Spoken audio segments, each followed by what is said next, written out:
सरकारला कोणीही प्रश्न विचारू नये म्हणून सरकार आता कायदेच संपवायला निघाला आहे। हो, तुम्ही बरोबर ऐकलंय। माहिती अधिकार कायदा हा सरकार संपवण्याचं ठरवलेलं आहे।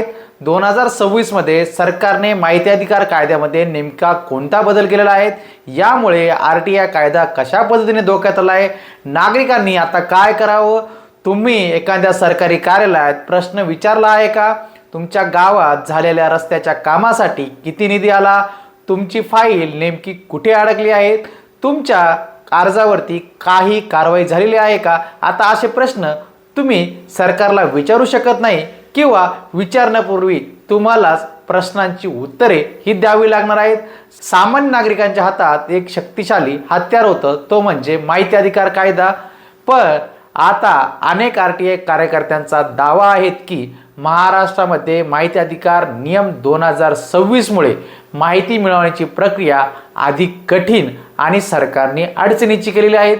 काहींच्या मते हा केवळ नियमामधील बदल नाही तर नागरिकती मागण्याच्या अधिकारावरच गदा आणणारा हा नियम आहे। तर सरकारचं नेमकं म्हणणं काय आहे, आरटीआय कार्यकर्ते या नवीन बदलाला विरोध का करत आहेत, सरकारला काही नियम मागे का घ्यावे लागले आहेत, आणि सर्वात महत्त्वाचे, उद्या तुम्ही एखादा आरटीआय अर्ज केला तर त्यावर काय परिणाम होऊ शकतो, आजच्या व्हिडिओमध्ये याची सविस्तर माहिती आपण घेणार आहोत। त्याकरता व्हिडिओ शेवटपर्यंत पहा आणि शेवटी आपण जाणून घेणार आहोत की सरकारच्या या कायद्याविरोधात 25 जून रोजी मुंबईच्या आझाद मैदानावर होणाऱ्या आंदोलनाबाबतची महत्त्वाची अपडेट सुद्धा मी तुम्हाला देणार आहे।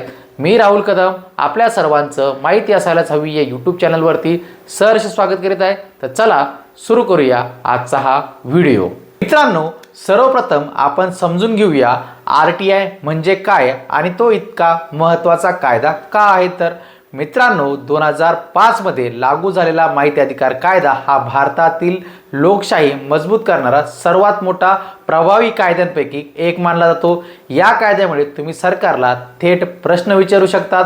उदाहरणार्थ, तुमच्या गावातील रस्त्यासाठी किती निधी मंजूर झाला, तो कोठे खर्च झाला, घरकुल योजनेत तुमचे नाव आहे का, तुमच्या अर्जावर फाईलवर कोणत्या अधिकाऱ्यांनी प्रलंबित ठेवली आहे का याची सविस्तर माहिती तुम्ही या कायद्याअंतर्गत मागवू शकतात। एखाद्या शासकीय कामासाठी किती निधी खर्च झाला, कशा पद्धतीने खर्च करण्यात आला याची सविस्तर माहिती तुम्ही माहिती अधिकार कायद्यामध्ये मागवू शकतात। या सर्व प्रश्नांची कागदपत्रे माहिती ही आपल्याला आरटीआयच्या माध्यमातून मागवता येते।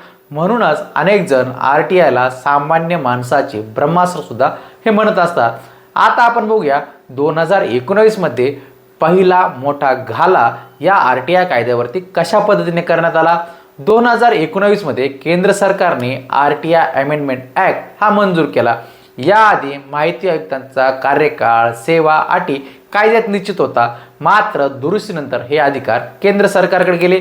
यामागचं मुख्य केस ठरली ती माननीय प्रधानमंत्री यांची जी काही डिग्री आहेत, ग्रॅज्युएशन जे सर्टिफिकेट आहे ते माहिती अधिकार कायद्याअंतर्गत मागण्यात आलेलं होतं। इथेच माहिती अधिकार कायद्यामध्ये सरकारने ठिणगी टाकली। सरकारने याचं समर्थन करताना सांगितलं की यामुळे प्रशासकीय कामात एक समानता येईल, परंतु आरटीआय कार्यकर्त्यांनी चिंता व्यक्त केली की यामुळे माहिती आयोगाच्या स्वायत्ततेवरती परिणाम होऊ शकतो। याच वादातून पुढे अनेक चर्चा सुद्धा सुरू झालेल्या। महाराष्ट्र आरटीआय नियम 2026 मध्ये आता महाराष्ट्र शासनाने काय बदल केले आहेत तेही समजून घेऊया। आता येऊया मुख्य मुद्द्यावरती। 2026 मध्ये महाराष्ट्र सरकारने नवीन आरटीआय नियम जाहीर केले। यातील काही नियमावरती तीव्र आक्षेप घेण्यात आले। बदल क्रमांक 1, माहिती कशासाठी हवी आहे। कल्पना करा, तुम्ही एखादी माहिती मागितली आणि तुम्हालाच विचारले गेले की तुम्हाला ही माहिती कशासाठी हवी आहे। आरटीआय कार्यकर्त्याने याला सर्वात मोठा आक्षेप घेतलेला आहे, कारण आरटीआय ॲक्ट 2005च्या कलम 6(2) नुसार नागरिकांना माहिती का हवी आहे हे सांगण्याची गरज नाही। मोठ्या विरोधानंतर सरकारने हा नियम मागे घेतल्याचं कळतंय। आता बघूया सरकारने बदल अजून कोणता केलेला आहे ते। अर्जाची प्रक्रिया अधिक गुंतागुंतीची करण्यात आलेली आहे। नवीन नियमामध्ये अर्ज आणि अपील प्रक्रियेसाठी अधिक तपशील कागदपत्रांची अपेक्षा होती। टीकाकारांचे म्हणण्यानुसार यामुळे सामान्य नागरिकांसाठी RTI वापरणं अधिक अवघड हे सरकारने केलेलं आहे. आता तिसरा बदल झालेला आहे, तोही समजून घेऊया. अपील करताना आपल्याला आता अतिरिक्त कागदपत्रे ही अर्जासोबत जोडावी लागणार आहे. जर माहिती मिळेल नाही तर नागरिकाला अपील करावे लागते. मात्र नवीन प्रक्रियेमुळे अधिक कागदपत्रांची आवश्यकता निर्माण होण्याची शक्यता व्यक्त करण्यात आली आहे. बदल क्रमांक 4 हा समजून घेऊया. अर्ज फेटाळण्याची भीती आता निर्माण झालेली आहे. ही कायदे तज्ज्ञांच्या मते प्रक्रियात्मक चुका दाखवून अर्ज फेटाळण्याची शक्यता आता या नवीन बदलामुळे वाढली आहे. यामुळे माहिती मिळण्यास अधिक विलंब होऊ शकतो. आता आपण बघूया याचा तुमच्या आमच्यावरती सर्वसामान्यावरती या बदलांचा काय परिणाम होऊ शकतो.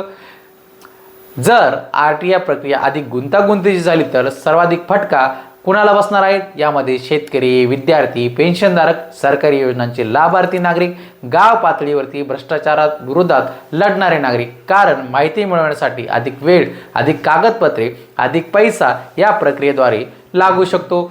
मित्रांनो, माहिती अधिकार कायदा नियम 2026च्या विरोधात अनेक RTI कार्यकर्ते आणि संघटना या विरोधात आवाज उठवत आहेत. याच पार्श्वभूमीवरती माहिती अधिकार कार्यकर्ता फेडरेशन यांच्या वतीने 25 जून 2026 रोजी मुंबईच्या आझाद मैदानावरती आंदोलनाचं आयोजन हे करण्यात आलेले आहे. तुम्हालाही माहितीचा अधिकार कायदा अधिक मजबूत व्हावा असं वाटत असेल आणि या विषयावरती लोकशाही व कायदेशीर मार्गाने आपली भूमिका मांडायची असेल तर आंदोलनाबाबत अधिक माहिती घेऊन सहभागी होण्याचा विचार करावा आणि सहभागी व्हावं याचं आव्हान मी सुद्धा आपल्याला करत आहे. मी स्वतः या आंदोलनात सहभागी होणार आहे. तुम्हीही येणार असाल तर कमेंट बॉक्समध्ये लिहा, मीही येणार. मध्ये मला एका प्रश्नाचं उत्तर आपण नक्कीच द्या. माहिती अधिकार कायदा आणखी मजबूत व्हायला हवा का? आणि महाराष्ट्रात RTI नियम 2026 मध्ये जे काही महाराष्ट्र शासनाने बदल केलेले आहेत याबद्दल तुमचं नेमकं मत काय आहे? भेटूया पुढील व्हिडिओमध्ये. धन्यवाद.